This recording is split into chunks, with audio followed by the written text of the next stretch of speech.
Дорогие ветераны войны и труженики тыла, сегодня мы отмечаем наш общий светлый праздник. Мы, молодежь России, живем под мирным небом благодаря вам. Трудно представить, что пришлось вам пережить, какие испытания выпали на вашу долю. Только любовь к родной земле, своим родным и близким, чувство ответственности за грядущее поколение помогли вам победить в той страшной войне.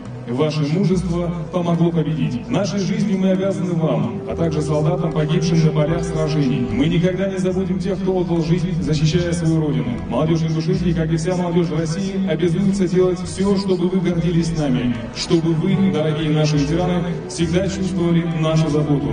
Спасибо вам, наши дорогие, за мир без войны. Спасибо за то, что солнце светит. Спасибо вам за то, что мы живем.